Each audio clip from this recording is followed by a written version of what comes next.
आज पत्रकारिता काल आज उद्या या विषयावर ही एक दिवसीय कार्यशाळा आयोजित करण्यात आलेली आहे.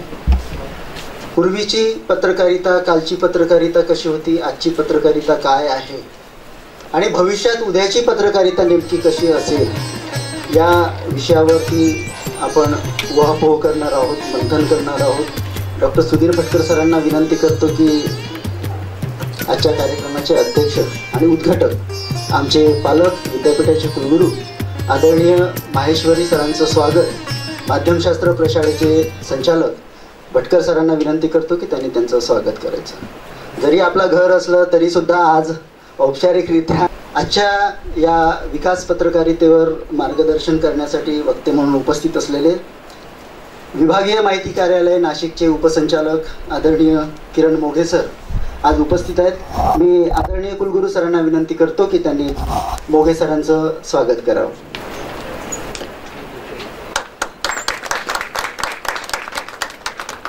अहिल्यानगर अर्थात जुनं अहमदनगर दैनिक लोकमतचे संपादक आणि विभागीय अधिक स्वीकृती समितीचे अध्यक्ष आदरणीय सुधीर लंके सरांचं स्वागत. मी विनंती करतो आदरणीय माहेश्वरी सरांना की त्यांनी त्यांचं स्वागत करावं.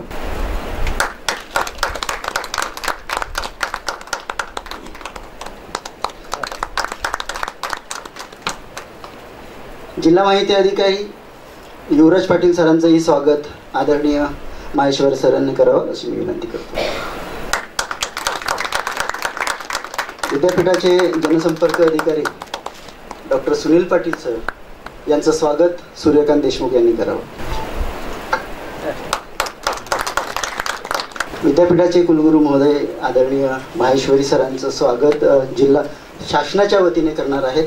मी मोघे साहेबांना विनंती करतो की त्यांनी शासनाच्या वतीने आमचे पालक माहेश्वरी सरांचं स्वागत करावं.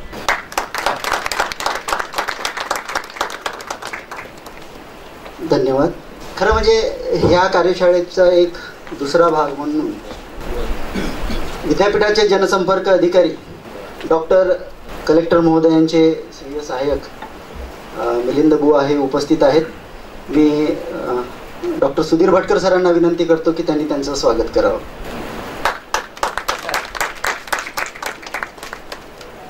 धन्यवाद.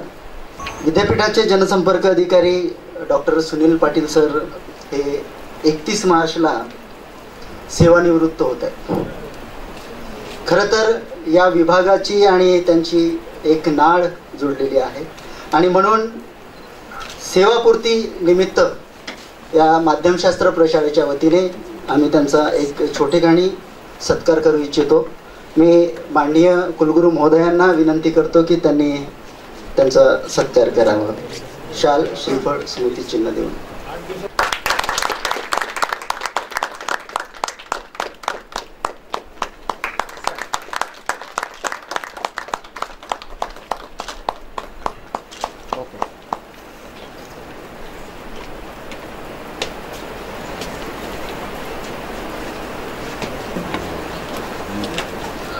शिवलालजी बारी इथे आलेले आहेत. त्यांची फार इच्छा आहे की काही व्यक्तींचे इथे स्वागत करावं. माहेश्वरी सर यांना 5 मार्चला 3 वर्ष पूर्ण झाली आणि हे विद्यापीठ अतिशय यशस्वीतीने वाटचाल करते. सरांच्या मार्गदर्शनाखाली अनेक नवीन उपक्रम सरांच्या कार्यकाळामध्ये सुरू झालेले आहेत आणि एक नवदृष्टिकोन त्यांचा असल्यामुळे त्या दृष्टीने अनेक गोष्टी विद्यापीठामध्ये घडत आहेत आणि चांगल्या कामांना नेहमीच सर प्रोत्साहन देत असतात आणि त्यासाठी म्हणून त्यांनी सरांचा आज एक सत्कार करणार आहेत. ते ज्येष्ठ पत्रकार आहेत, अनेक वर्षापासून पत्रकारितेत शिवलाल बारी काम करतात. तर मी त्यांना विनंती करतो की त्यांनी सरांचं शाल, पुष्पगुच्छ देऊन सरांचा सत्कार करावा. शिवलाल बारी सर माहेश्वरी सरांचा सत्कार करणार आहे.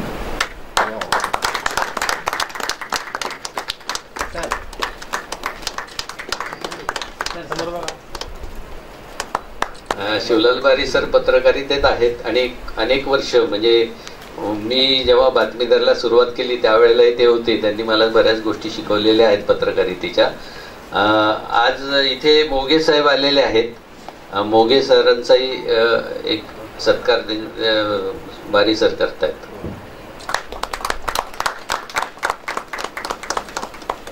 आणि विद्यापीठाचे जनसंपर्क अधिकारी सुनील पाटील सर, ज्यांचे पत्रकारांशी अत्यंत जिव्हाळ्याचे संबंध आहेत, असे सुनील पाटील सर 31 मार्चला रिटायर होणार आहेत. त्यांचाही सत्कार बारी साहेब करतात.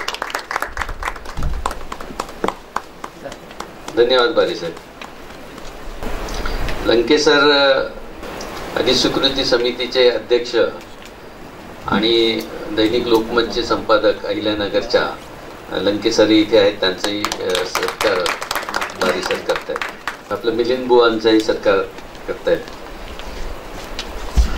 कवयित्री बहिणाबाई चौधरी उत्तर महाराष्ट्र विद्यापीठाच्या माध्यमशास्त्र विभागीय अधिस्वीकृती समिती नाशिक आणि जिल्हा माहिती कार्यालय जळगाव यांच्या संयुक्त विद्यमाने आज पत्रकारांसाठी विकास पत्रकारिता काल आज उद्या ह्या कार्यशाळेचं साठी उपस्थित असलेले आपले सर्व विद्यापीठाचे लाडके कुलगुरू आणि एका नवीन दृष्टिकोनाने त्यांनी विद्यापीठाची एका प्रगतिशीलकडे वाटचाल करण्यासाठी ते आपल्याला घेऊन चाललेत असे उपस्थित असलेले आदरणीय कुलगुरू माहेश्वरी सर, इथे उपस्थित कार्यक्रमासाठी खास नाशिकवरून आलेले विभागीय माहिती कार्यालयाचे उपसंचालक डॉक्टर किरण मोगे सर, अधिस्वीकृती समितीचे अध्यक्ष आणि अहिल्यानगर लोकमतचे दैनिक लोकमतचे संपादक श्री सुधीर लंके सर, जळगावचे जिल्हा माहिती अधिकारी माननीय युवराज पाटील सर, आपल्यामध्ये जे सेवानिवृत्त होत आहेत पण त्यांचा विद्यापीठाला अतिशय विद्यापीठाच्या प्रसिद्धीसाठी आणि विद्यापीठाची एक चांगली प्रतिमा लोकांसमोर उभी करण्यासाठी ज्या जनसंपर्क विभागाने नेहमीच प्रयत्नशील असतो अशा जनसंपर्क विभागाचे नेतृत्व करणारे डॉक्टर सुनील पाटील सर इथे उपस्थित असलेले कलेक्टर सर येणार होते पण अचानक त्यांचे CM सोबत VC असल्यामुळे सर येऊ शकले नाही, पण मला वेळ मिळाला तर दुपारी येईल असा त्यांचा सरांचा निरोप आहे. पण त्यांचे इथे सुविय सहाय्यक मिलिंद बुवा सर इथे उभे आहेत, इथे उपस्थित आहेत. सरांनी त्यांना पाठवले की तुम्ही जा म्हणून, तर त्यांचंही मी स्वागत करतो. आणि इथे उपस्थित असलेले सर्व पत्रकार, आमचे उपवित्त अधिकारी गोहिल सर, कोळी सर, RI पाटील सर, माझे सहकारी डॉक्टर गोपी सोरडे सर, मिलिंद सोमनाथ वडनेर सर आणि ॲडव्होकेट सूर्यकांत देशमुख सर आणि इथे उपस्थित सगळे पत्रकार विद्यार्थी मित्रांनो, ही कार्यशाळा जी आहे ती बरेच दिवस झाले चाललेलं होतं की आपण ही कार्यशाळा घ्यावी. त्या संदर्भात लंके सर आणि मोगे सर, युवराज पाटील सरही प्रयत्नशील होते. त्यांचं नेहमी आमचं डिस्कशन व्हायचं की विद्यापीठात एखादी आपण पत्रकारांसाठी चांगली कार्यशाळा घेऊया, आणि त्याचं फलित म्हणून आज आपण ही कार्यशाळा आयोजित केलेली आहे. विकास पत्रकारिता ही जी आहे ही आजच्या काळामध्ये खरं खूप महत्त्वाची, आजच्याच नाही तर सगळ्याच काळामध्ये महत्त्वाचा भाग राहिलेली आहे. कारण सर्वसामान्य माणसाचं जीवन जे आहे, म्हणजे अगदी गरीबातल्या गरीब तळागाळातल्या व्यक्तीपर्यंत विकास जाण्यासाठी म्हणून जी काही पत्रकारिता, त्याच्या सर्वांगीण विकासासाठी जी काही पत्रकारिता केली जाते, तर ती पत्रकारिता जी आहे ती विकास पत्रकारिता सर्वसाधारणपणे मनवल्या जाते. आणि याच्यासाठी शासकीय यंत्रणा ज्या आहेत, म्हणजे जे शासन चालतं, शासनाच्या वेगवेगळ्या योजना असतात, वेगवेगळे प्रकल्प असतात, ते तळागाळापर्यंत गेले पाहिजे. आणि त्यामध्ये विद्यापीठाचाही सहभाग आहे, कारण विद्यापीठ पण सर्वसामान्यांपर्यंत शिक्षण गेलं पाहिजे याच्यासाठी प्रयत्न करत असतात. तर हे दोन्ही म्हणजे विद्यापीठ आणि शासकीय विभाग तर ह्या दोघांच्या समन्वयाने ही कार्यशाळा घ्यावी असं नियोजित होतं आणि त्यासाठी म्हणून आजचं हे नियोजन आपण कार्यशाळेचं केलेलं आहे. याच्यामध्ये पत्रकारांसाठीच्या काही योजना पण आहेत. अधिस्वीकृतीच्या संदर्भामध्ये पण महत्त्वाची माहिती दिल्या जाणार आहे आणि विकास पत्रकारितेच्या विषयी सुद्धा इथे आज आपण चर्चा करणार आहोत. आपण इथे सर्व आलात, सर्व मान्यवर इथे आले. सर्वांचं मी विद्यापीठाच्या वतीने, माध्यमशास्त्र प्रशालेच्या वतीने सर्वांचं आपलं स्वागत करतो. आज आपण निश्चितपणे जाताना चांगल्या गोष्टी घेऊन जाल अशी अपेक्षा आहे.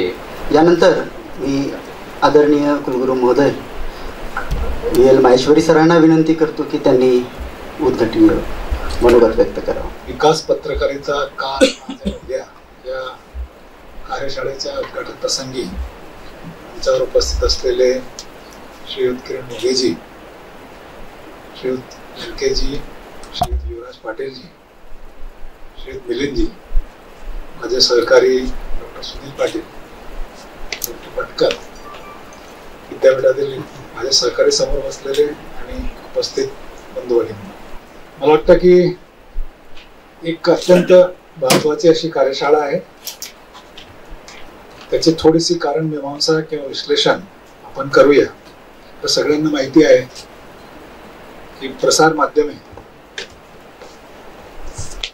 हे आपल्या लोकशाहीचा चौथा स्तंभ, पिलर असं मानलं जातं. निष्पक्ष, पारदर्शी, वस्तुनिष्ठ पत्रकारिता हे मला वाटतं आपल्या लोकशाहीचा गाभा आहे, त्याची आत्मा आहे. मला सगळ्यांना माहिती असेल की स्वातंत्र्य मिळाल्यानंतर संसाधने खूप कमी होती आणि जे काही सरकारी योजना असतील ते लोकांपर्यंत पोहोचवण्याचा एकमेव माध्यम म्हणजे वर्तमानपत्रे.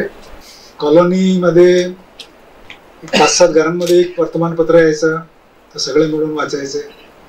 सरकारी रेडिओ होता, मला चांगलं आठवत आहे की तिची 8:45ची बातमी यायची हिंदीमध्ये. ते 5-7-10 लोक ज्यांच्याकडे रेडिओ असायचा तिथे येऊन बसायचे रात्रीचे. आणि नंतर 80च्या दशकामध्ये जेव्हा टेलिव्हिजन, दूरदर्शन आला तर त्यावेळेसची परिस्थिती पण तशीच होती. कारण तो एकमेव साधन होतं आपल्याला की सरकारची नवीन योजना काय आहे किंवा राजकीय घडामोडी काय होत आहे किंवा इतर क्षेत्र असतील, क्रीडा असेल, सामाजिक क्षेत्र असेल, त्याच्यामध्ये काय घडामोडी होत आहेत ते आपल्यापर्यंत पोहोचण्याचं एकमेव साधन त्यावेळेस ते होतं. मग नंतर आपण बघितलं आपल्याला कळत न कळत आणि विशेष करून मागच्या 10-15 वर्षामध्ये खूप मोठं परिवर्तन याच्यामध्ये आलेलं आहे. या क्षेत्रामध्ये, मीडियाच्या क्षेत्रामध्ये टेक्नॉलॉजी खूप मोठ्या प्रमाणात आली आणि याच्यामुळे काय झालं की याची व्यापकता वाढली. संसाधने आली, टेक्नॉलॉजी आली, सोशल मीडिया प्लॅटफॉर्म उपलब्ध झाले आणि आता प्रत्येकाकडे हे माहितीचं देवाणघेवाणासाठी काहीतरी साधन उपलब्ध आहे. एक अजून फायदा याच्यामुळे असं झाला की थोडीशी पत्रकारिता ही, मी खूप ब्रॉडर सेन्समध्ये बोलतोय की ती व्यापक झाली, इन्क्लुसिव्ह झाली, सर्वसमावेशक झाली. म्हणजे सामान्य माणसाला जर इच्छा असेल तर तोही या माध्यमातून व्यक्त होऊ शकतो. त्याच्याकडे काही संकल्पना असेल, काही प्रोजेक्ट असेल, त्यांनी काही घडामोडींवर विश्लेषण केलं असेल तर ते पण ह्या माध्यमाच्या माध्यमातून तो व्यक्त होऊ लागतो. तो जनतेसमोर, सामान्य माणसासमोर, समाजासमोर या माध्यमातून येऊन त्याला प्रस्तुत करता येत होतं.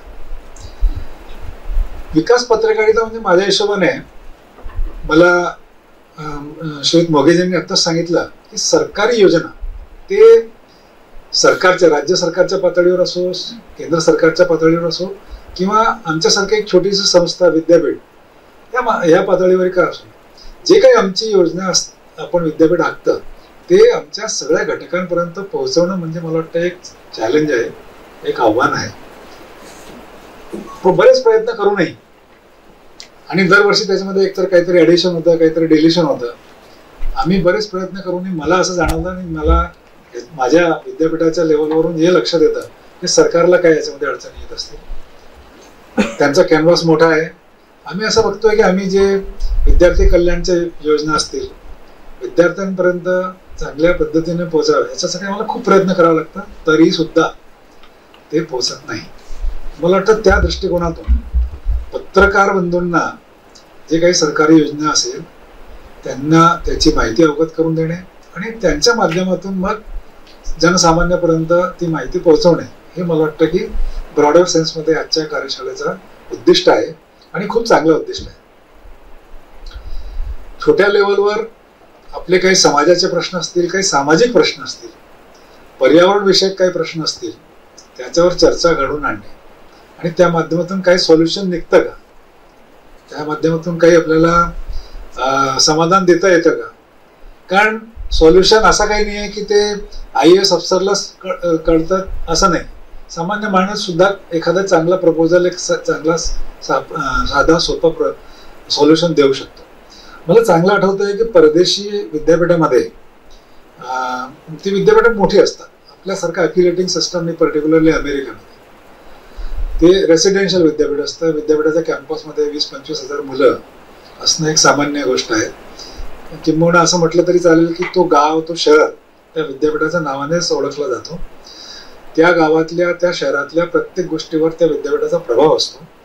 आणि मला आठवतंय की मी जेव्हा अमेरिकेत गेलो होतो तर मला माहित नाही कुठून त्यांना कळालं, त्यांची जे काही मीडिया स्टडीज किंवा जो मीडिया सेल असेल त्या विद्यापीठाचा, त्यांनी माझ्यावर एक फीचर, एक आर्टिकल केलं, मी कुठून आलो, मी काय आहे, मी कोण आहे, आणि एक माझा इंटरव्ह्यू पण घेतला.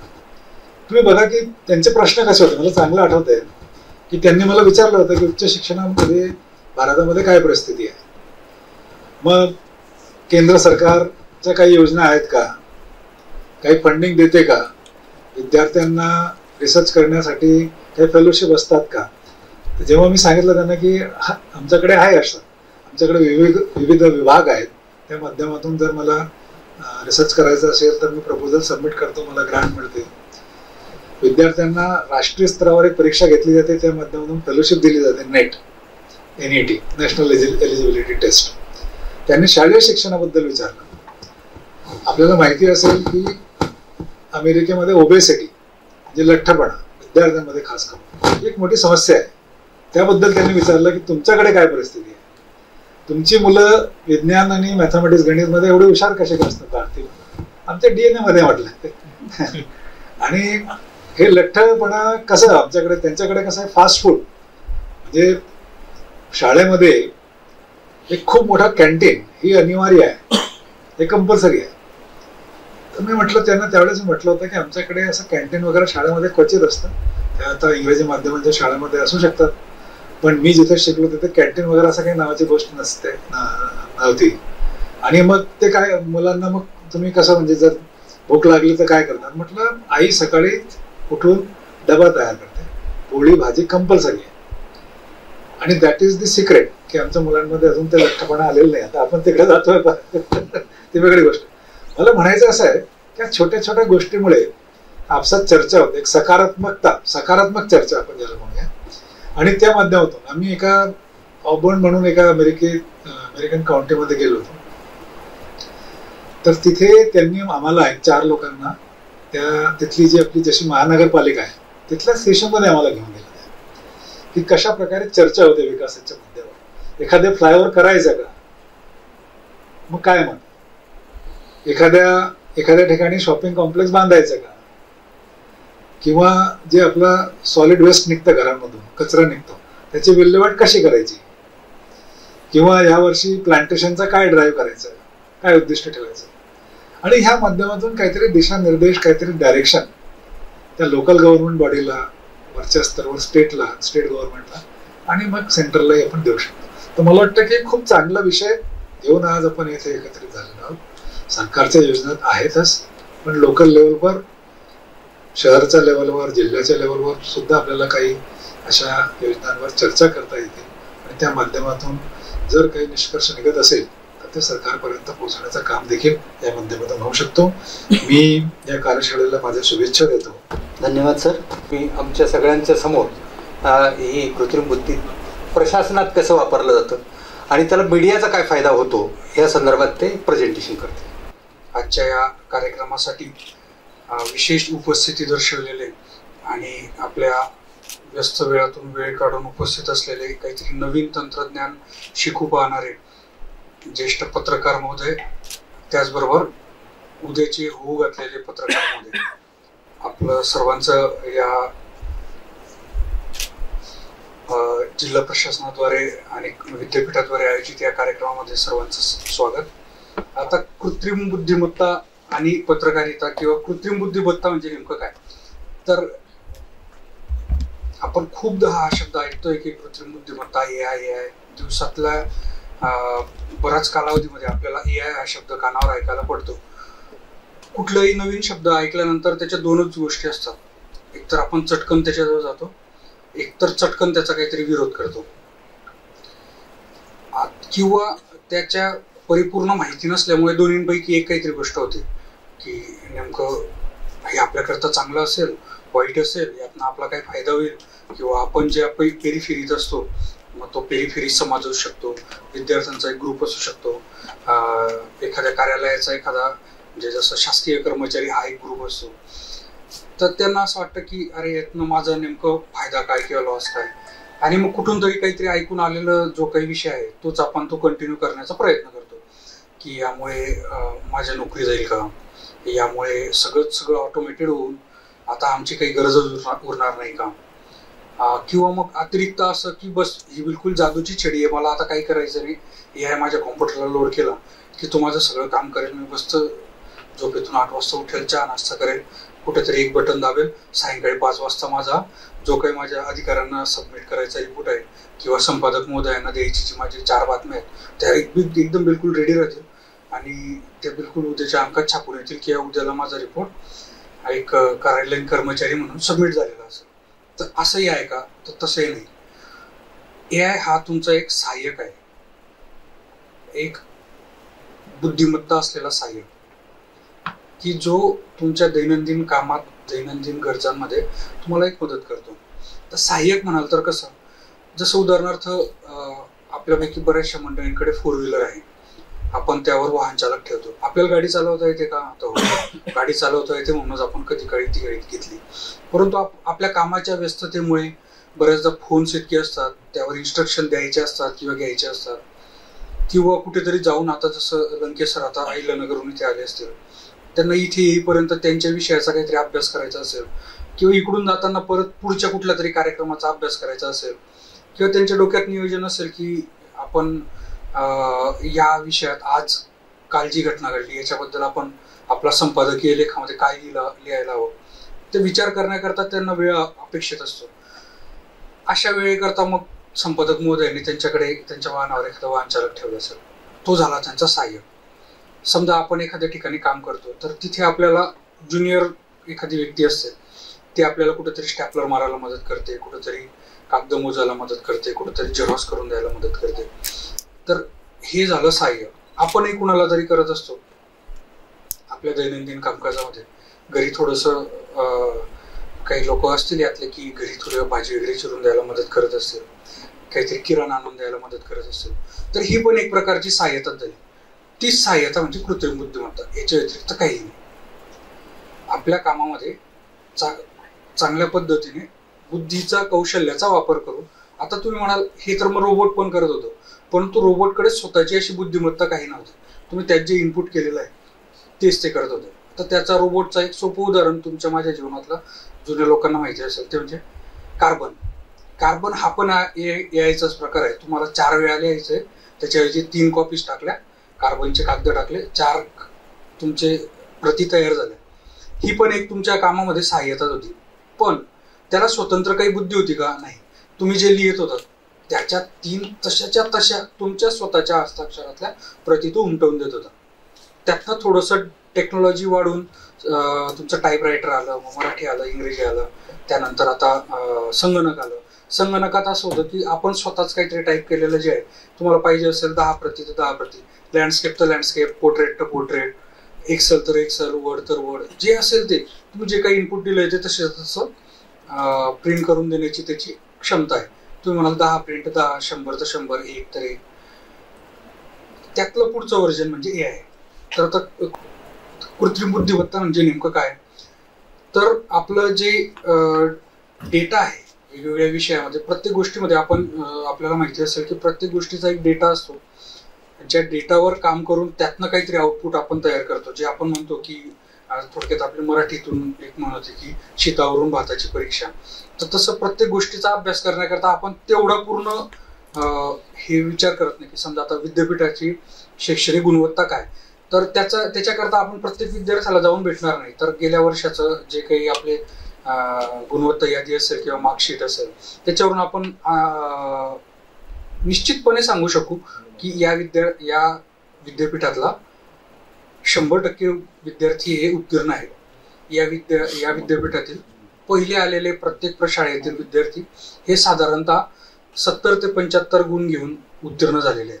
आता हा अंदाज झाला का तर नाही, तर हे प्रत्यक्ष गुणांकन आहे, त्याला म्हणतो आपण डेटा. आता असा डेटा त्यावर टाकल्यानंतर त्यावरून पुन्हा परत काहीतरी रिडेव्हलप करून काहीतरी तयार करून देण्याची क्षमता या AI मध्ये आहे. मानवी भाषा समजून घेऊन प्रक्रिया करणे. जर आपण AI वापरत असाल तर साधारणतः 2 वर्षापूर्वीपर्यंत त्याची जे प्रॉम्प्ट, त्याला जो आपण मेसेज देतो त्याला प्रॉम्प्ट म्हणतात. तर AI ला जो आपण प्रॉम्प्ट द्यायचो तो फक्त आणि फक्त इंग्रजीतून, आणि तोही प्रॉपर इंग्रजीतून द्यावा लागायचा. रेग्युलर जी व्याकरणिक ॲक्युरेट अशी इंग्रजी आहे त्यातनं. आजची परिस्थिती अशी आहे की आपण जर त्याला मराठीतनं जरी प्रॉम्प्ट दिला तरी सुद्धा तो स्वीकारतो, आणि उत्तर सुद्धा तुम्ही पाहिजे हवे त्या भाषेत करून मागू शकतात. म्हणजे मराठीतून प्रॉम्प्ट दिल्यानंतर तो इंग्रजीतूनही उत्तर करून देतो किंवा मराठीतूनही करून देतो किंवा हव्या त्या भाषेत करून देतो. न्यूरल नेटवर्क वापरून जटिल डेटा विश्लेषण. आता समजा विद्यार्थ्यांच्या संख्येचं झालं तर आज विद्यापीठातली विद्यार्थ्यांची संख्या काही हजारात असेल, आणि त्यात पण परत वेगवेगळ्या माध्यमाचे ते विद्यार्थी, त्यात पण पदवी, पदव्युत्तर, पदविका या वेगवेगळ्या गोष्टी. हा सगळा म्हणताना विद्यापीठातलं उत्तीर्णताचं प्रमाण काढणे हा सोपा विषय वाटत असला तरी हा भरपूर जटिल असलेला असा डेटा आहे. आणि मग त्याचं विश्लेषण आपल्याला करायचं म्हटलं तर मग ते करण्याकरता जे काही 2-4 दिवस लागतात ते 2-4 तासात किंवा 2-4 मिनिटात करून देण्याची याची क्षमता आहे. तर याचं महत्व असं आहे की तुम्ही डेटा काय उपलब्ध करून देताय त्यावर. स्वतःहून मजकूर, चित्र, ऑडिओ आणि व्हिडिओ तयार करणे. तर आपण काही इनपुट दिल्यानंतर त्यामध्ये आपल्याला जे काही अपेक्षित आहे, तुम्हाला तो टाईप केलेला मजकूर असू द्या, एखादा ऑडिओ असू द्या, तुम्ही जर म्हटले की या स्वरूपाचं मला बास असलेलं किंवा पॉप असलेलं किंवा शांत असलेलं किंवा मनाला शांती प्रदान करणारं किंवा मला झोप लागेल असं, तर तो शब्दांसहित संगीत पण तयार करून देऊ शकतो किंवा फक्त बॅकग्राऊंड म्युझिक पण तयार करून देऊ शकतो. तर यातल्या ज्या गोष्टी आहेत यातल्या बऱ्याचशा गोष्टी या पेड आहेत आणि त्या डॉलर्स या स्वरूपामध्ये विक्री होतात. म्हणजे साधारणपणे $15-20 रुपये महिना असं काही आहे. आणि त्यातले काही गोष्टी या फ्री पण आहेत. तर ते आता ऑडिओ जर म्हटलं आपण, ऑडिओ किंवा व्हिडिओ, तर तो साधारण 30 सेकंदाचा, काही प्लॅटफॉर्मवर 1 ते 1.5 मिनिटाचा असं तयार होऊन मिळतो. तर या बाबी यातनं तयार होऊ शकतात. नंतर आता यातनं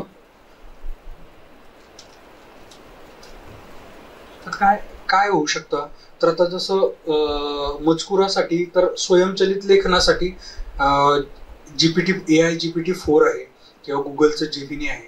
नुकतं झालेलं एक डीपसीक आहे, त्यानंतर नुकतंच अजून आलेलं एक ग्रोक AI नावाचं आहे. हे काही प्लॅटफॉर्म्स आहेत. आता या प्लॅटफॉर्म म्हणजे नेमकं काय, तर मोबाईल कंपनी, आपण मोबाईल वापरतो सगळेजण, मोबाईलचा हँडसेटच्या काही वेगवेगळ्या कंपन्या आहेत. सॅमसंग आहे, ॲपल आहे, नोकिया आहे, बरेच वेगवेगळे. तसंच सिम कार्ड प्रोव्हाइड करणारी पण काहीतरी कंपनी आहे. एअरटेल आहे, जिओ आहे, BSNL आहे, अशा बऱ्याच कंपन्या आहेत. तसंच कॉम्प्युटर एक आहे, इंटरनेट एक आहे. ते इंटरनेटवर आपल्याला जे हवं आहे त्या हवं असलेली गोष्ट उपलब्ध करून देण्याकरता कोण काम करतं, तर असे काही AI काम करतात.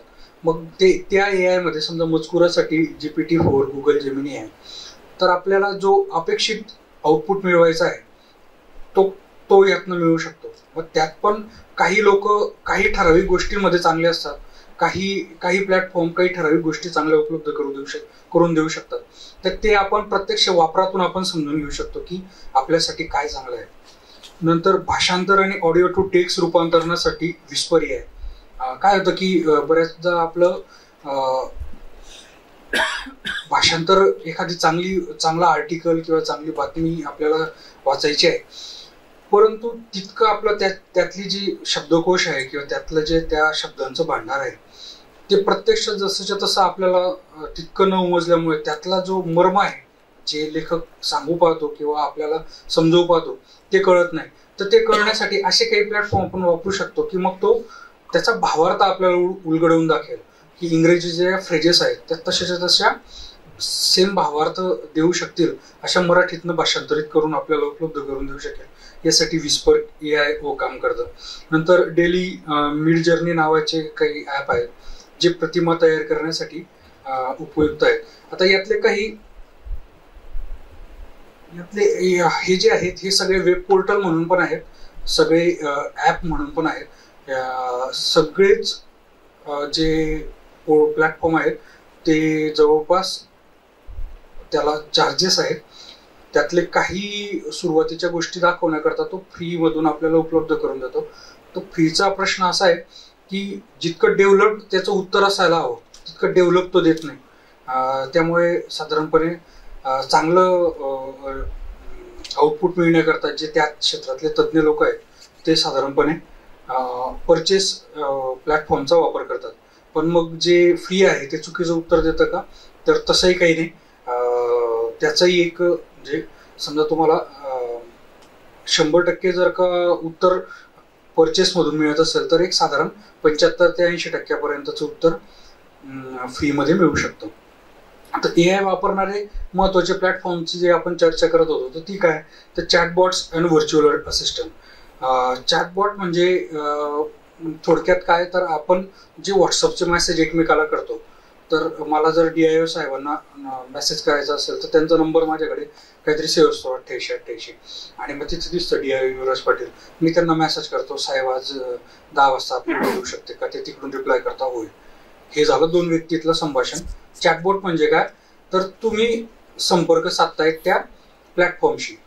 तुम्ही त्याला विचारणार की आजचं जळगावचं तापमान कसं आहे. आता हा झाला, हे जे मेसेज केला याला म्हणतात प्रॉम्प्ट. आजचं जळगावचं तापमान कसं आहे, तो तिकडून उत्तर देणार की आजचं जळगावचं तापमान आल्हाददायक आहे. तुम्ही जर विचारलं आजचं जळगावचं तापमान किती अंश सेल्सिअस आहे, तर मग तो म्हणणार की आजचं जळगावचं तापमान हे 42 अंश सेल्सिअस आहे. तुम्ही त्याला काय विचारताय त्यावर त्याचं उत्तर अपेक्षित आहे. मी जर तुम्हाला विचारलं की साहेब आज सकाळी 10 वाजता भेटणार का, तर तुम्ही तेच सांगणार मला. तुम्ही तेव्हा हे नाही म्हणणार की मी आज वरण भात खाल्ला. तुम्ही उत्तर तेच देणार की हो 10 वाजता भेटतो किंवा नाही भेटतो. तसंच तुम्ही चॅटबॉटला मेसेज केला की आजचं जळगावचं तापमान कसं आहे, तर तो कसं आयलाच रिप्लाय करेल की आल्हाददायक आहे. तो डिग्री अंश सेल्सिअस नाही कळवणार तुम्हाला. मग तुम्ही जर विचारलं की जळगावचं सरासरी तापमान कसं असतं त्याची आकडेवारी स्वरूपात मला माहिती द्या आणि या उन्हाच्या बचावापासून काळजी घेण्याकरता मी काय करायला हवं, मग तो तुम्हाला लांब लचक लिस्ट देणार की जळगावचं तापमान हे साधारणपणे मार्च एप्रिल मे या महिन्यात 42 अंशापासून 46 अंशाकडे वाढत जातं. या काळामध्ये इथं भरपूर ऊन असतं. साधारण सकाळी 11 वाजेपासून 5 वाजेपर्यंत इथं उन्हाच्या झळा जाणवत असतात आणि या उन्हाच्या झळा जाणवत असतात असं म्हणतो होतो. म्हणजे याचं एक छान असं आहे की गुगल ट्रान्सलेट आपल्यापैकी खूप लोकांनी वापरलं असेल तर तो शब्दशः भाषांतर करायचा, पण AI तुम्हाला उत्तर देताना भावार्थच आहे तो उन्हाच्या झळा असा शब्द वापरेल की जे तुम्हाला मला कळेल किंवा मराठी भाषेचा अभ्यास करणाऱ्या व्यक्तीला कळेल की नेमकं म्हणायचं काय. मग तो म्हणेल की उन्हाच्या झळा इथे जाणवतात. साधारण 5 वाजेनंतर इथं गारवा व्हायला सुरुवात होते. या कालावधीमध्ये इथले सामान्यतः लोक डोक्याला रुमाल बांधून येतात किंवा आवश्यकता नसल्यास बाहेर पडत नाही. तर आपण काय विचारत आहोत त्यावर त्याचं उत्तर मिळतं. तर त्यामध्ये हे काही गोष्टी आहेत चॅटबॉट्स व्हर्च्युअल असिस्टंटमध्ये, की ChatGPT असेल, गुगल बोर्ड असेल, मायक्रोसॉफ्ट को-पायलट असेल, जे माहिती देतात, आपल्याशी संवाद साधतात, आपल्याला मदत करतात. आवाजावर आधारित सूचना देणारे काही प्लॅटफॉर्म्स आहेत, जसं सिरी असेल, अलेक्सा असेल, गुगल असिस्टंट असेल. त्यानंतर प्रतिमा आणि व्हिडिओ संपादन, जे आपले इमेजेस आहे त्या इमेजेसचं पण ग्राफिक्स डिझायनिंग आणि स्वयंचलित फोटो सुधारणा. म्हणजे त्यातले काही ॲप तर असे आहेत की तुम्ही त्याला सांगायचं की एक झाड आहे आणि झाडावर एक सर्प आहे आणि त्या सर्पाला पाहून एक व्यक्ती झाडावरून उडी मारून पळतोय, तो तुम्हाला एक 30 सेकंदाचा व्हिडिओ तयार करून देतो. ह्या प्रॉम्प्ट आपण काय द्यायचा हे आपल्यावर अवलंबून आहे. यातनं आपल्याला आउटपुट काय मिळवायचं आहे, आपल्याला समाजाला कुठल्या दिशेला न्यायचं आहे, त्याच्यावर तुमचा प्रॉम्प्ट अवलंबून आहे. त्याच्या तुमच्या विचारावर तो प्रॉम्प्ट अवलंबून आहे. नंतर AI आधारित व्हिडिओ एडिटिंग. समजा आपण इथे बसलो आहोत, सगळं आपलं बोलणं चालू आहे, हे जर आता तुम्ही जिल्हा माहिती अधिकारी महोदयांना सांगितलं की आता हे आपल्याला यूट्यूबला अपलोड करायचं, हे त्या व्यक्तीला देणार आणि तो कमीत कमी कितीही चांगला तंत्रज्ञान असलेली व्यक्ती असली तरी त्याला एडिटिंग करून द्यायला किमान तो 2 दिवसात परत DIO साहेबांना परत करेल. आणि मग तोपर्यंत तिकडचे उपसंचालक माहिती महोदय म्हणतील की अरे मला DGIPRला रिपोर्ट करायचा आहे, तू 2 दिवस लावतोय, याला काय किरकोळ काम आहे. परंतु तंत्रज्ञ मात्र म्हणेल की नाही नाही नाही मला तर यात इतका वेळ लागतो साहेब, नाही तर मग जसं आहे तसं डाउनलोड करून देऊ का तुम्हाला. आता ह्या गोष्टींमध्ये आता काम तर करायचं आहे, पण याला वेळ तर लागतोय. वेळ नाही दिला तर व्यवस्थित पण होणार नाही. DGIPRचे लोक काय म्हणतील की जळगावची कार्यशाळा घेतली नाही अशी, की त्यात 11 वाजेला सुरुवात म्हटलेली आहे, नेमकं तुमचं 11:20ला सुरू झालं, 11:20 पर्यंत इथं स्क्रीनवर काहीच दिसत नाही. किंवा 11:40ला एक सत्र संपलं, 11:50 पर्यंत काहीच दिसत नाही. ही कुठली आली कार्यशाळा. किंवा जेवणाची नेमकी सुट्टी होते, त्या जेवणाच्या सुट्टीच्या वेळेला 10 मिनिटं त्याच्यावर स्क्रीनवर काहीच दिसणार नाही. आता हे एडिटिंग करून द्यायचं असेल तर एकदा का हा व्हिडिओ यात टाकला आणि त्याला जर कमांड दिली की तुला स्क्रीनवर जेव्हा कोणी दिसत नसेल किंवा तुझ्यापर्यंत आवाज येत नसेल त्या व्हिडिओचा तो पार्ट डिलीट झाला. तो पार्ट डिलीट झाला. हा फक्त आता याचं पुन्हा मी सांगतो की याचं प्रॉम्प्ट काय देतोय आपण त्यावर ते अवलंबून आहे. आणि काही गोष्टी त्याच्यामधल्या फीचर्ड आहेत, म्हणजे पैसे पेड केल्याशिवाय त्यातल्या त्या गोष्टी आपल्याला मिळू शकत नाही. असे काही डीप फेक, रनवे, ML अशा काही आधारित आहे. यानंतर डेटा विश्लेषण आणि व्यावसायिक निर्णय. टॅब्लू, पॉवर BI नावाचे डेटा व्हिज्युअलायझेशनचे आणि विश्लेषणाचे काही प्लॅटफॉर्म्स आहेत. IBM Watson, Google cloud AI नावाचे काही व्यावसायिक अंदाज आणि धोरणात्मक विश्लेषणाचे काही हे आहेत. काल परवा एक सोशल मीडिया पाहत होतो, त्यावर त्या व्यक्तीचं काय, त्याने त्या फेसबुकला पोस्ट काय टाकली होती की सिमेंटच्या एका गोणीमागे 250 रुपयाची एक गोणी असते, कोणी कंपनी तुम्हाला 200 रुपयाला देते, सिमेंटच्या गोणीमागे 50 रुपये तुम्हाला मिळतात. सिमेंटचा व्यवसाय सुरू करा. आता जर नुसत्या अशा एका फेसबुकच्या पोस्टने तुम्ही चाललेलं असलेलं इथलं शिक्षण सोडून घरी जाऊन जर दुकान उघडून बसले तर तेव्हा तुम्हाला कळेल की सिमेंटच्या गोणीमागे फक्त 5 रुपये मिळतात. मग आजच्या तंत्रज्ञानाच्या युगात चालू असलेलं शिक्षण सोडणे, बॅग भरून गावाला जाणे, आई वडिलांकडून 1,00,000-2 लाख घेणे, दुकान भाड्याने घेणे, सिमेंटची गोणी घेणे, मग विक्री करणे आणि मग प्रत्यक्षात कळणे की अरे गोणीमागे तर 5 रुपये मिळतात. इतकी गरज आहे का तर नाही. यायला विचारा की महाराष्ट्रामध्ये किंवा भारतामध्ये किंवा जळगावमध्ये साधारणपणे सिमेंटच्या गोणीचा खर्च किती आहे, विक्री किती आहे. तुम्ही जर विचारलं तर तो एक ढोबळ मानाने काही ठिकाणी ॲक्युरेट डेटा पण देतो, काही ठिकाणी ढोबळ मानाने पण देतो की एक साधारण 200 मेट्रिक टन जळगाव जिल्ह्यामध्ये सिमेंट विक्रीचं साधारणपणे असतं. त्यावरून तुम्ही अंदाज लावू शकता मग इथले व्यावसायिक किती, विक्रेते किती, त्याची चेन काय आहे, ते नेमकं कुठून आणावं लागतं, कोणाला द्यावं लागतं, त्याचे ट्रक कोण भरतो, लोड कोण करतो. नाहीतर मग तुम्हाला कळालं की 5 रुपये तुम्हाला मिळतात, 2.5 रुपये ट्रक लोडिंगचे आणि 2.5 रुपये अनलोडिंगचे, संपला विषय. तुम्हाला काय मिळतं. हे करण्याकरता असा एखादा व्यवसाय करायचा आहे आजच्या विद्यार्थ्याला तर तो त्यावर विचारू शकतो की माझा या विषयातला अंदाज काय किंवा याचं धोरणात्मक विश्लेषण काय. की आता मी 10वी पास होतो आहे, 11वीला मी सायन्स घेतलं तर काय होणार, कॉमर्स घेतलं तर काय होणार, त्यातल्या काय वेगवेगळ्या संधी आहेत.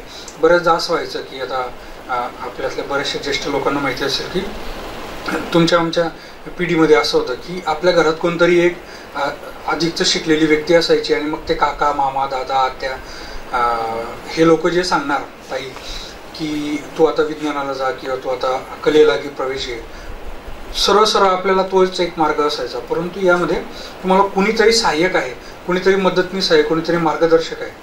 आता तो तुम्हाला मदत करू शकतो, त्याला तुम्ही प्रश्न विचारू शकतो. शिक्षण आणि संशोधनामध्ये जसं आता खान सर म्हणून आहेत एक बिहारचे, त्यांची एक खान अकॅडमी आहे, याचं AI आहे. डुलिंगो म्हणून AI आहे जो एक वैयक्तिक शिक्षण सहाय्यक म्हणून काम करतो. एक semantic scholar, Google scholar AI आहे जो पेपर संशोधनातले जे पेपर असतात त्याचं तो विश्लेषण करतो प्रत्येक विषयाचं. त्यानंतर सॉफ्टवेअर आणि कोडिंगमध्ये आता जे काही आपण हे सगळं पाहतो तंत्रज्ञानाचं युग, याला सगळी कोडिंगची भाषा समजते. याला काही समजत नाही ABCD वगैरे, त्याला कोडिंग द्यावं लागतं. ती कोडिंगची भाषा कोड सुचवणं, त्याच्यात सुधारणा करणं, याकरता काही GitHub, Copilot, Codium नावाचे प्लॅटफॉर्म्स आहेत. नंतर OpenAI कोडेक्स आहे, या आधारित प्रोग्रामिंग्स आहे, ज्यावर तुम्ही त्याला असं म्हणू शकतात की माझ्याकडे माझ्या संस्थेमध्ये 10 लोक आहेत, 10 लोकांचं मिळून मला एक असं ॲप डिझाईन करायचं आहे की ज्या याच्यामध्ये आम्ही 11 लोक एकमेकांना मेसेज करू शकू. तर तो एक तुम्हाला स्वयंचलित आणि स्वतःपुरता असा एक प्रोग्राम तयार करून देऊ शकतो. संपादन आणि कंटेंट जनरेशन, मजकुरातली सुधारणा, संक्षिप्तीकरण. आता मजकुरातली त्याच्याकरता नोशन AI आणि ग्रामरली म्हणून आहे. आता मजकुरातली सुधारणा आणि संक्षिप्तीकरण याचं सगळ्यात जास्त वापर कोणी करत असेल तर ते पत्रकारिता क्षेत्र आहे. कुठून तरी तुम्हाला रॉ डेटा येतो आणि संपादक महोदय असतील, उपसंपादक महोदय असतील किंवा जी काही वृत्तपत्राची टीम आहे किंवा माध्यमांची टीम आहे, याचा सगळ्यात मेजर वेळ त्यावर जातो की त्याला वाचकांना प्रत्येकाचा एक जो वाचक असतो किंवा जो समोरचा तुमचा जो ग्राहक असतो त्याला काय आवडतं हे प्रत्येकाला माहिती आहे. आणि त्यानुसार तुम्हाला त्या लेवलपर्यंत किंवा आपलं माध्यमाचं जे नाव आहे त्या लेवलपर्यंत तुम्हाला नेण्याकरता तुम्हाला रोज स्वतःशी एक युद्ध खेळायचं असतं की माझ्या वृत्तपत्रातून जी बी बातमी देतोय ती अचूक देतोय, ती माझ्या वाचकाला आवडेल अशी देतोय, ती वस्तुस्थितीनिष्ठ असेल अशी देतोय. त्यात बऱ्याचशा वृत्तपत्रांचं असतं की दोन्ही भाषा चालून जातात की मराठी आणि इंग्रजी असं, परंतु काही वृत्तपत्र हे निखळ मराठी आणि अशी बातमी देतात. आता त्यातले जे आपले ग्रामीण भागातले ज्या अंक पुरवण्या जोडलेल्या असतात त्यात मात्र ग्रामीण भाषेचा, ग्रामीण बोली भाषेचा देखील त्याला हे असतो. आता समजा अक्षय तृतीया जर वृत्तपत्राला समजून सांगायचं असेल तर शुद्ध मराठीत समजून कधीच होणार नाही. तिला ती आखाजी म्हणून ऐराणीतच समजवून दिली तरच ती वाचकाच्या मनाला भिडेल. हे पण संपादक महोदयांना विचारात घ्यावं लागतं.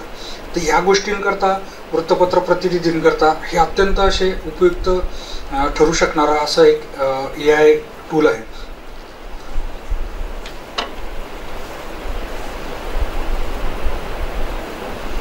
यानंतर वाणिज्य आणि ग्राहक सेवेमध्ये झेंडेक्स AI, फ्रेंडेक्स AI, ग्राहक समर्थन स्वयंचलित करणे. तुम्हाला एखादी वस्तू विक्री करायची आहे तर त्या वस्तूला इथं काय आहे, इथं कसं आहे की समजा मला पेप्सी नावाचा जर उदाहरणार्थ मी आत्ता काही आणायचं म्हटलं विक्री करायला, इथं काय कोकम सरबत आणायचं असेल तर कसं, आवळा सरबत इथे म्हणजे लोकांची काय भावना आहे.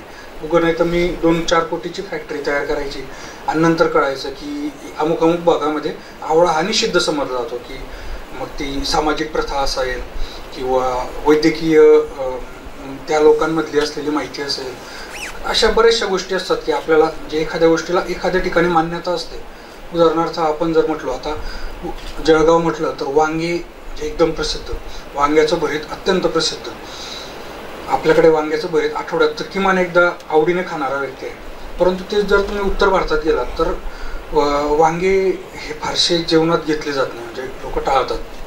तर काही भागांमध्ये गंगाफळ हे एक धार्मिक मान्यता म्हणून खूप खाल्लं जातं, काही भागात धार्मिक मान्यता म्हणून अजिबात खाल्लं जात नाही. अशा पद्धतीचे याकरता तो आपल्याला वाणिज्य आणि ग्राहक सेवेमध्ये AIचा वापर त्या क्षेत्रातली आपल्याला माहिती अधिकची कळू शकते.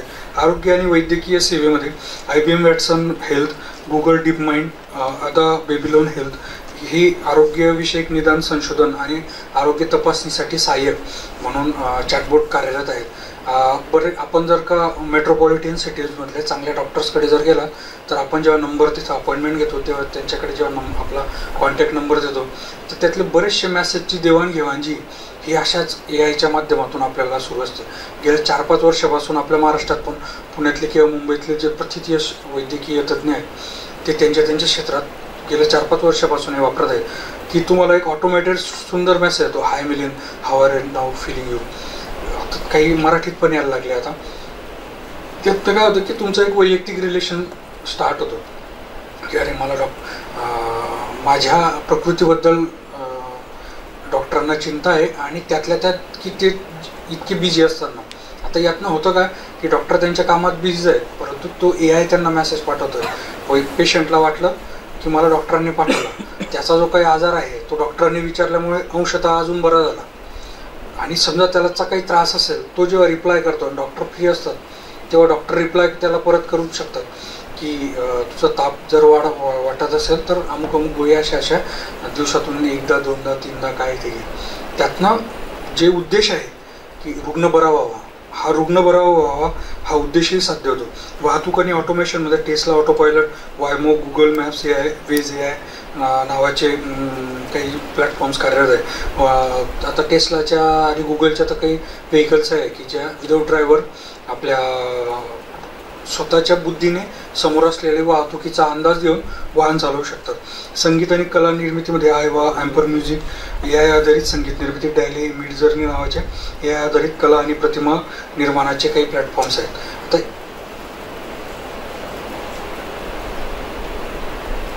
AI माध्यमाने आपण काय करू शकतो, जे आहे ते काम अजून काय करू शकतो की AI वेगवान आणि अचूक रिपोर्टिंग करण्यात आपल्याला मदत करू शकतो. AI 0.1 सेकंदात डेटा स्कॅन करून ट्रेंड ओळखतो की आपण ट्विटर जर वापरत असाल तर त्याच्यात एक प्रकार आहे तो ट्रेंडिंगचा, की आता नेमकं काय चाललंय, काय विचार आहे, काय लोकांना काय वाटतंय. मग कधीतरी तो ट्रेंड असतो की IPLची मॅच सुरू असल्याचा, कधीतरी असतो विश्वचषकाचा, कधीतरी असतो फुटबॉलचा, कधीतरी असतो राजकारणाचा, कधीतरी असतो समाजकारणाचा, कधीतरी असतो एखाद्या आंतरराष्ट्रीय गोष्टीचा. तर तो ट्रेंड काय चालू आहे, जगात काय चालू आहे याच्याकरता तो आपल्याला मदत करू शकतो. डेटा जर्नलिझममध्ये मोठ्या प्रमाणावरची डेटा प्रक्रिया करून उपयुक्त माहिती निर्माण करू शकतो. त्याचं उदाहरणच द्यायचं म्हटलं तर गार्डियनने AIच्या मदतीने लाखो सरकारी कागदपत्रांचे विश्लेषण केले. आता तुम्ही जर काही एखादा रिपोर्ट जर घेतला, समजा आमचे गव्हर्नमेंटचे बरेचसे रिपोर्ट प्रसिद्ध होत असतात. आता एक नाबार्डचा काल परवा प्रसिद्ध केला जिल्हाधिकारी मोदयांनी, तो 60-70 पानाचा AIचा नाबार्डचा रिपोर्ट, पूर्णपणे बँकिंगचे आकडे आणि प्रशासकीय शब्द, तो कुठल्या तरी त्या क्षेत्रात नसलेल्या व्यक्तीने वाचून त्याचं आकलन करून त्याचा निर्णय घ्यायचं म्हटलं की हे काय आहे की, आणि त्याच्यावरून बातमी करायची म्हटली तर बराचसा कालावधी जाणार आहे. त्याऐवजी आपण जर त्या AIला टाकून त्याला क्वेश्चन विचारले तर त्याच्यामध्ये अचूक आकडेवारी विश्लेषणासह आपल्याला तो वृत्तांकन वार्तांकन करण्यासाठी मदत करू शकतो. स्वयंचलित भाषांतर आणि मल्टीलिंग्वेज रिपोर्ट, तर बरेचसे आपले वृत्तपत्र माध्यम समूह जे आहेत ते बऱ्याच वेगवेगळ्या भाषात काम करत असतात की त्यांचे मराठी, हिंदी, इंग्रजी, गुजराती असे वेगवेगळे वृत्तपत्र आहेत. आणि मग त्या ठिकाणची महत्त्वाची बातमी आपल्याला इकडे कव्हर जर करायची म्हटली तर ते भौगोलिक क्षेत्रानुसार किती करायची, तिकडे जर का 4 कॉलमची यादी असेल तर इकडे 2च कॉलमची आहे, परंतु ती आपल्याला द्यायची जर इच्छा असेल आणि मग ते तिकडचं ते सगळं ट्रान्सलेट करायला मला गुजराती आली पाहिजे तर मी गुजराती ट्रान्सलेट करू शकतो. मग कसं करणार, तर त्याच्याकरता आपण AIचा वापर आपण घेऊ शकतो. फेक न्यूज ओळखणे आणि सत्यता तपासणे, फॅक्ट चेकिंग. आता समजा आता वर्ल्ड कप झाला, वर्ल्ड कपमध्ये जर आपल्याला कोणीतरी म्हटलं की पाकिस्तान वर्ल्ड कप जिंकला समजा, असं जर कोणी म्हटलं तर आपण जर आत्ताच्या पिढीत असून काल परवा मॅच पाहिली असेल तर सहज आपण सांगू शकतो नाही अमुक अमुक देशाने जिंकला. परंतु तेच जर काही कालावधी जुनी गोष्ट असेल आणि इतकी फेमस नसेल की नॅटवेस्टची 2002ची नैरोबीची मॅच कोण जिंकलं, तुम्ही विचारा, उत्तर देईल. अजून डिटेल प्रश्न विचारा की कोणी सेंचुरी मारली होती, किती धावेने जिंकलो, कोणी गोलंदाजी केली, कोणी फलंदाजी केली, तो ते पण तुम्हाला उत्तर देणार. त्याचा स्कोरबोर्ड दिसणार, तेव्हा मोहम्मद कैफ नावाचा कोणतरी क्रिकेटर होता हे दिसणार. तर ह्या सगळ्या गोष्टींकरता तो फेक न्यूज जे काही आहे, जे काही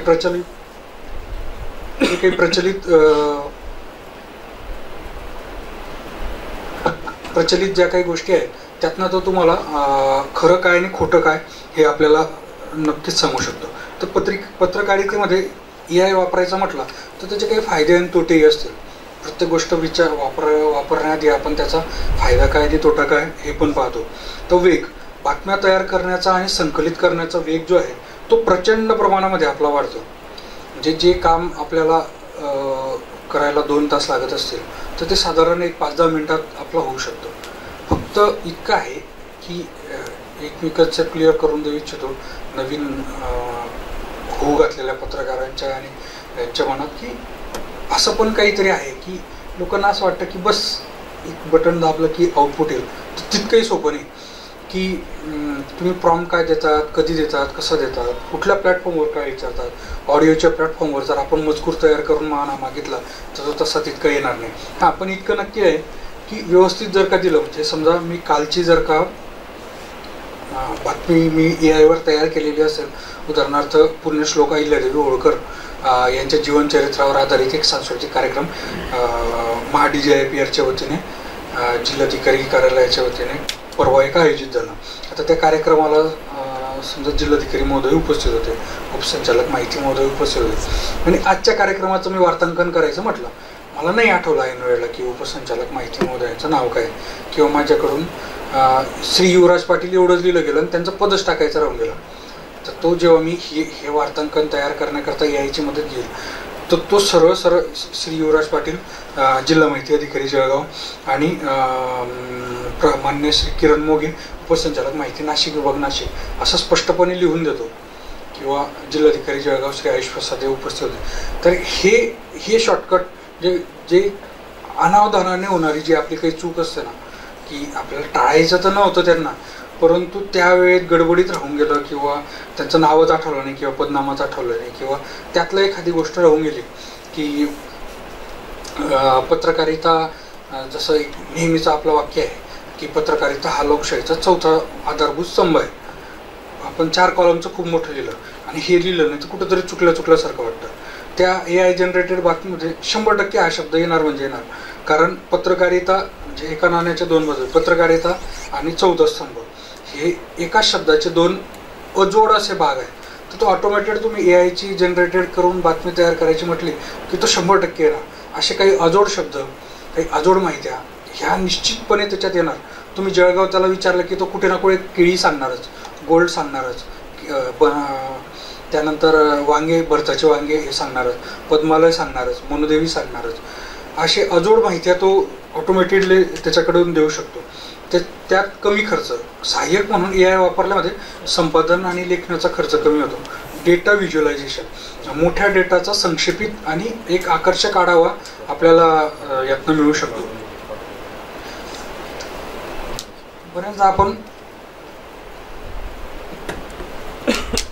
आपण केलेलं जे काम आहे ते मोठ्या स्वरूपाचं असतं आणि त्यातनं काहीतरी शॉर्टर आपल्याला तयार करून आपल्या वरिष्ठांना मांडावं लागतं की हे असं आहे, हे काही A4 कागदावर, आणि मग तिथून ते आपल्याला परवानगी देतात की जा बाबा याच्यावर काम कर.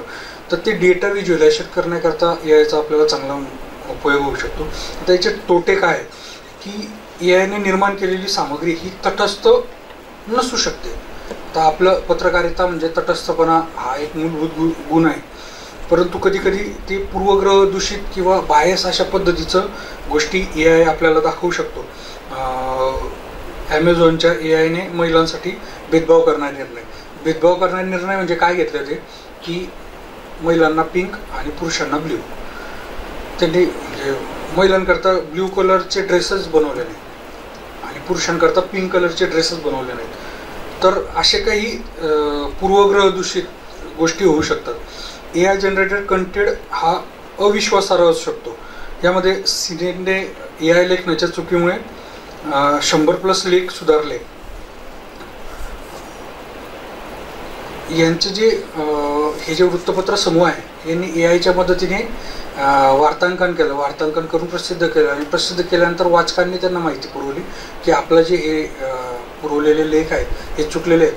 त्यामुळे 100पेक्षा जास्त लेख दुरुस्त करण्याची वेळ या सिनेट नावाच्या वृत्तपत्र समूहावर आली. मानवी नोकऱ्यांवर परिणाम, AI आधारित ऑटोमेटेड रिपोर्टिंगमुळे अनेक पत्रकारांच्या नोकऱ्या धोक्यात येऊ शकतात.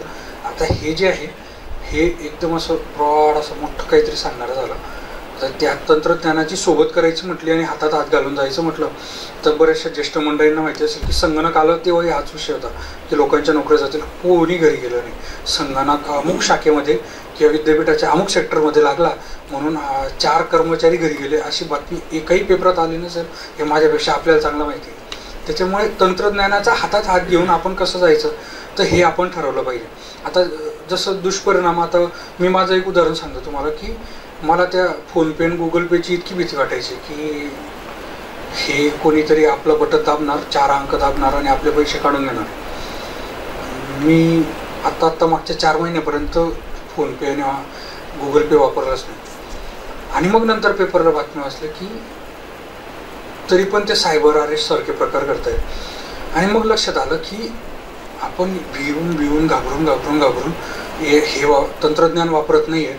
याच्यामुळे आपल्याला झालेली अडचण किती, तर मुलाला शाळेत सोडायला गेलो, रस्त्यात कुठेतरी दुकान दिसलं, मुलगा काहीतरी 2 रुपयाची चॉकलेट मागतोय, पण नाईट पॅन्टवर गेल्यामुळे खिशात पैसे नाही, त्याला चॉकलेट घेऊन देता आले नाही. कुठेतरी बाहेर गेलो, गाडी पंक्चर झाली, खिशात पैसे नाही, गाडीचा पंक्चर न करता ढकलत गाडी आणली. तेच जर फोनमध्ये फोनपे असता, गुगल पे असता, कुठेतरी स्कॅन केलं असतं, काम झालं असतं. बरं, एवढं करून पण जे काही ज्या लोकांना ज्या पद्धतीने तंत्रज्ञान वापरायचं आहे त्यांनी त्या पद्धतीने वापरलंच, काहीतरी चुकीच्या पद्धतीने चुकीच्या गोष्टी केल्याच. मग आपण काळजी घेऊन तंत्रज्ञान वापरू. लोक चुकीच्या पद्धतीने वापरतात, आपण काळजी घेऊन वापरू, असंही करता येऊ शकतं. फक्त काहीतरी आपल्याला कुठंतरी अर्धा अपूर्ण लक्षात येतंय म्हणून ते वापरायचंच नाही असं नाही होऊ शकत. मी म्हणजे नोकरी लागल्यानंतर लागलीच बँकेचं अकाउंट ओपन करावं लागतं, लागलीच बँकेने मला ATM कार्ड दिलं. मी ATM कार्ड घेतल्यानंतर 4 वर्ष वापरलं नाही. तर का की आपण कार्ड टाकलं आणि तिकडून पैसे निघाले आणि दुसराच कोणतरी येऊन रूममधला घेऊन गेला तर. पण मग नंतर लक्षात आला की अरे आपण अर्धा तास त्या बँकेच्या रांगेत उभा राहतो, वेळ वाचला आपला, मग नंतर काहीतरी वापरलं. तर टेक्नॉलॉजी ही आपल्याला मदती करताच तयार केलेली आहे. फक्त ते आपण कशी वापरतो, काळजीपूर्वक वापरतो का, तिच्या सत्सद विवेक बुद्धीचा वापर करतो का, यावर त्याचा उत्तर अवलंबून आहे. डेटाची सत्यता तपासणे, AIच्या मदतीने मिळालेली माहिती तपासून पडताळून पाहणं आवश्यक आहे. तुम्ही विचारलं की जळगावचं तापमान काय आणि त्याने जर सांगितलं की -2 डिग्री सेल्सिअस, ते समजून घ्यायचं की याने कुठेतरी स्वित्झर्लंडमधलं, तर जळगावने ते चेक केलं. कारण -2 डिग्री सेल्सिअस आयुष्यात कधी नसतं आपल्याकडे. ठीक आहे बाबा, थंडीच्या दिवसात 5-7 डिग्रीपर्यंत जातं आपल्याला वृत्तपत्राच्या माध्यमातून कळतं. प्रत्यक्ष तर आपण चादर पांघरून झोपलेलो असतो, काय आपल्याला चेक करायला पण वेळ नसतो. त्याच्यामुळे ती डेटाची पडताळणी करणंही तेवढंच आवश्यक आहे. नैतिक पत्रकारिता, फेक न्यूज आणि दिशाभूल करणारी माहिती प्रसारित होऊ शकते. अनावधानाने म्हणा किंवा जाणून बुजून म्हणा, काही ठिकाणी काही गोष्टी घडल्या आहेत किंवा घडत असतात हे आपल्याला कळतं. तर ती नैतिक पत्रकारिता आवश्यक आहे. संपूर्ण अवलंबित्व टाळावे, अंतिम निर्णय पत्रकारांनीच घ्यावा, हे एक त्यातलं हे आहे. हे वापरताना घ्यायची काळजी. तर डेटाची सत्यता तपासणे, हे जसं मी म्हटलं, नैतिक पत्रकारिता, संपूर्ण अवलंबित्व टाळणे, म्हणजे त्याच्यावरच एकदम त्याला काहीतरी इनपुट देऊन टाकला आणि आउटपुट त्याने आपल्याला पुरवला असंही व्हायला नको. त्यातनं आपलं पडताळणी करणं आपलं काम आहे.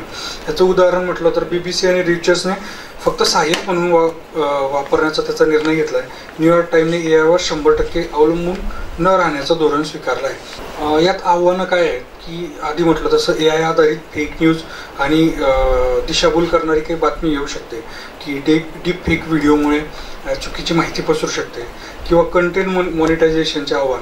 AI निर्मित लेख आणि व्हिडिओमुळे पारंपरिक पत्रकारिता या व्यवसायावर अडचण येऊ शकते. AI काय करू शकतो की आता वॉशिंग्टन पोस्टने हॅलोग्राफ नावाचा एक AI विकसित केला आहे, जो ऑटोमेटेड स्पोर्ट्स रिपोर्टिंग करतो. AI प्लस मेटावर्स पत्रकारिता. न्यूयॉर्क टाइमने VRद्वारे वृत्तांकन आपल्या माध्यमाचं सुरू केलं आहे. AI मानवी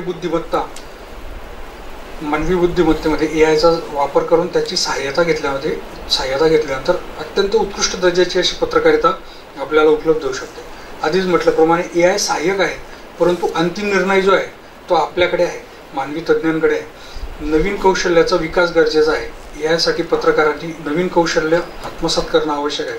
AIचा वापर जबाबदारीने आणि नैतिकतेने करणे आवश्यक आहे. तर जो आपण डेली जनरल यूज करता जो विचार आपला असतो करणं आवश्यक आहे, की आपण त्याला जे विचारतो ते आपल्या उपयुक्त ठरेल. पत्रकारिता आणि AI यांचा परस्पर समन्वय. AI प्लस मानवी बुद्धिमत्ता म्हणजे उत्कृष्ट पत्रकारितेचा नमुना आहे. AI सहाय्यक असून अंतिम निर्णय मानवी तज्ज्ञांकडे आहे. AI साठी पत्रकारांनी एक सहाय्यक म्हणून याचा आपल्याला वापर करायचा आहे, आणि जर त्याचा वापर करायचा आहे तर यातनं नवीन संधी देखील आपल्याला निर्माण होतील आणि त्याचा जबाबदारीने वापर देखील आपल्याला करावा लागेल.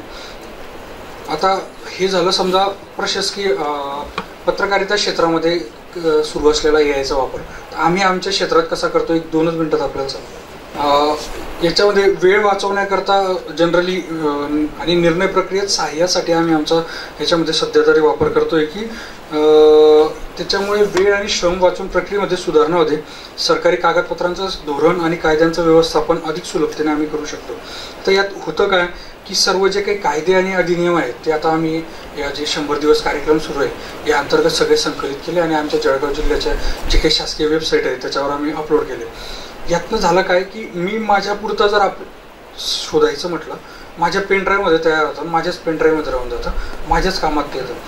ह्या दादांना मदत करायची म्हटली तर ती होऊ शकत नाही. आम्ही काय केलं, ते सगळं उचललं, वेबसाईटवर टाकलं. काही युजर ID नाही, पासवर्ड नाही, जगातली कुठलीही व्यक्ती शोधू शकेल, आपला कर्मचारी शोधू शकेल, एखाद्या नागरिकाला लागलं तर तोही शोधू शकेल. ते सगळे डाउनलोड करता येतात, इझिली डाउनलोड करता येतात, कुठला चार्ज नाही, काही नाही. आणि मग त्याचा संदर्भ घेत जर आम्हाला एखादं पत्र तयार करायचं आहे, एखाद्या अर्जदाराने अर्ज केला आहे किंवा एखादा शासन आदेश काढायचा आहे, तर त्यासाठी आम्ही त्याच्याशी संदर्भित जे काही अधिनियम आहे, कायदा आहे, शासन निर्णय आहे, परिपत्रक आहे, तो डाउनलोड करतो. आणि नोटबुक LM नावाचं एक ॲप आहे जे टोटली कम्प्लीट फ्री आहे. एका वेळेला आपण 50 फाईल त्यावर अपलोड करू शकतो आणि त्याला मग प्रॉम्प्ट देऊ शकतो की या संदर्भातनं. आता AI जे आहेत ते 2 प्रकारचे आहेत. एक तुमचं असं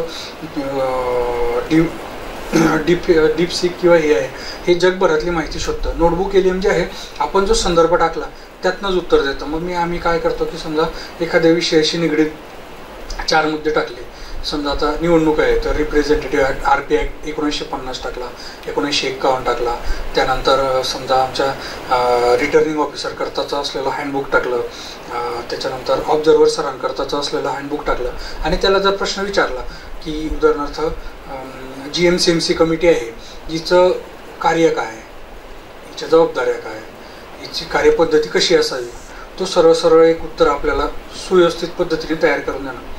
किंवा MCMC कमिटी करता निर्देश देणारी एक SOP तयार करून द्या, तो सुव्यवस्थित करून देणार. मग नंतर त्याच्यामध्ये तुम्हाला रिफाईन करण्याकरता तुम्ही त्यामध्ये अजून काही दुरुस्त्या करू शकतात, एडिटिंग करू शकतात. परंतु 250-250, 300 पानाचे 4-4, 5-5 पुस्तकं आपण वाचणार कधी आणि मग ते उत्तर तयार करणार कधी. तर त्याकरता याचा अशा पद्धतीने आपण वापर करतोय. निर्णय प्रक्रियेमध्ये अंतिम निर्णय कायद्याच्या अनुरूप आहे का, त्यात काही एखाद्या कायद्याचं उल्लंघन तर होत नाही ना. कधी काय होतं की आपण एखाद्या गोष्टीचा एकाच बाजूने आस्पेक्ट पाहतो, दुसरी बाजू आपल्याला कळत नाही. तर त्यावेळेला त्या 4 कायदे टाकल्यानंतर त्याच्यातून अहवाल विश्लेषणासाठी आपण त्याचा सध्या तरी उपयोग करून घेतोय. यामुळे कार्यक्षमता आपली वाढते आहे, डेटा संकलन विश्लेषण वेगानं होतंय, धोरणात्मक प्रक्रियेसाठी आपल्याला अचूक माहिती मिळते आणि डिजिटल अचूकता आणि सुलभ शोध घेऊन प्रणाली विकसित करता येते. नागरी सेवा जलद आणि प्रभावी बनवून आपली पारदर्शकता वाढण्यासाठी याचा उपयुक्त ठरत आहे. या पद्धतीने हे AI हे प्रशासनाच्या कामकाजामध्ये आम्हाला एक असिस्टंट म्हणून एक चांगल्या पद्धतीने मदतनीस ठरतोय. तर आता यातनं एक कन्क्लुजन काय, तर AI जो आहे तो पत्रकारितेच्या दिशा बदलण्यासाठी एक अत्यंत उपयुक्त असा तुमचं सहाय्यक आहे. ते करत असताना पत्रकारितेचे जे मूलभूत तत्व आहे ते टिकवून ठेवून त्याचं पत्रकारितेची दिशा बदलणं आवश्यक आहे. तंत्रज्ञानाचा योग्य वापर केल्यास AI आणि पत्रकारिता यांची युती अधिक प्रभावी होऊ शकते. पत्रकारांना AI समजून त्यांचा वापर करून घेताना त्यांना त्यावर थोडा वेळ देणं गरजेचं आहे.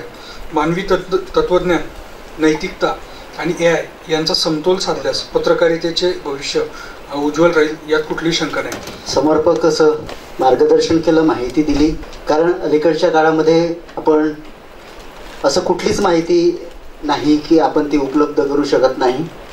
प्रत्येक माहिती फक्त आपल्याला नेमकं काय पाहिजे ते जर आपल्याला लक्षात आलं तर आपण ChatGPT वरून लगेच ती माहिती उपलब्ध करू शकतो. आणि पत्रकारितेच्या अनुषंगाने किंवा आपण सर्वसामान्य जीवन जगत असताना या सगळ्या गोष्टी आपल्याला ज्ञान किती अवगत आहे, आपल्याला ज्ञान कशा पद्धतीने पाहिजे, काय चूक आहे, काय बरोबर आहे. असं नाही की ChatGPTमध्ये सगळंच काही बरोबर आहे असं पण नाही. नवीन बदलासह नवीन तंत्रज्ञान आपल्याला त्या प्रवाहाच्या दिशेने जाणे आवश्यक आहे. कारण विकास पत्रकारिता करत असताना आता ही नवीन तंत्रज्ञान जे आहे त्या नवीन तंत्रज्ञानाचा वापर प्रभावीपणे जर आपण केला तर खऱ्या अर्थाने विकास पत्रकारिता सुलभ होईल किंवा शासकीय कामांमध्ये किंवा या खाजगी कामांमध्ये देखील हे आपल्याला उपयुक्त ठरणार आहे. निश्चितपणे आपलं मार्गदर्शन जे आहे आमच्या विद्यार्थ्यांसाठी, या पत्रकारांसाठी, आमच्यासाठी निश्चितपणे उपयुक्त ठरेल. पत्राचे उद्घाटक मान्य कुलगुरू महोदय माहेश्वरी सर आपल्या कार्यमग्न वेळेतून या उद्घाटन सत्रासाठी उपस्थित राहिले आणि फार सुंदर रीतीनं त्यांनी लेटेस्ट संदर्भातून मार्गदर्शन केलं. त्याबद्दल मी प्रशाळेच्या वतीने, विद्यापीठाच्या वतीनं आदरणीय माहेश्वर यांचं मनस्वी आभार व्यक्त करतो. कार्यक्रमासाठी विशेष उपस्थित सुधीर लंके सर यांनी सुद्धा या कार्यक्रमाच्या आयोजनामध्ये विशेष सहभाग नोंदवला. त्याबद्दल माध्यमशास्त्र प्रशाळेच्या वतीनं मी लंके सरांचं मनस्वी आभार व्यक्त करतो. डॉक्टर किरण मोगे सर यांनी सुद्धा वेळात वेळ काढून या कार्यक्रमासाठी आपली उपस्थिती नोंदवली. त्याबद्दल मी त्यांचं मनस्वी आभार व्यक्त करतो. विशेष या कार्यक्रमासाठी ज्यांनी परिश्रम घेतले आणि आम्हाला मार्गदर्शन केलं, जिल्हा माहिती अधिकारी डॉक्टर युवराज पाटील सर यांचं आभार व्यक्त करतो. या कार्यशाळेसाठी जनसंपर्क विभागाच्या वतीनं ज्यांनी यंत्रणा उभी केली आणि आमचा सत्कार स्वीकारला असे डॉक्टर सुनील पाटील सर, जनसंपर्क अधिकारी या विद्यापीठाचे, त्यांचं आभार व्यक्त करतो. त्याचबरोबर मान्य जिल्हाधिकारी महोदयांनी विशेष ज्यांना आपलं प्रतिनिधी म्हणून पाठवलेलं आहे असे श्री मिलिंद बुवा सर आज ते प्रेझेंटेशन देणारच आहेत. त्याबद्दल मी त्यांचं आभार ॲडव्हान्समध्ये व्यक्त करतो. एकूणच कार्यक्रमाचं नियोजनासाठी ज्यांनी रेखीव नियोजन केलं असे आमचे गुरु, मार्गदर्शक आणि या कार्यशाळेचे संयोजक मान्य डॉक्टर सुधीर भटकर सर यांनी वेळेत वेळ काढून या सर्व कार्यशाळेचं नियोजन केलं. त्याबद्दल आभार व्यक्त करतो. माझे सहकारी ज्यांनी कुशल सूतसंचलन केलं असे डॉक्टर गोपी सोवडे सर, सूर्यकांत देशमुख सर आणि एकंदरीत कार्यशाळेच्या नियोजनासाठी सहकार्यांनी आणि आपण सर्व उपस्थितांनी या कार्यशाळेमध्ये सक्रिय सहभाग नोंदवला, याबद्दल मी आभार व्यक्त करतो.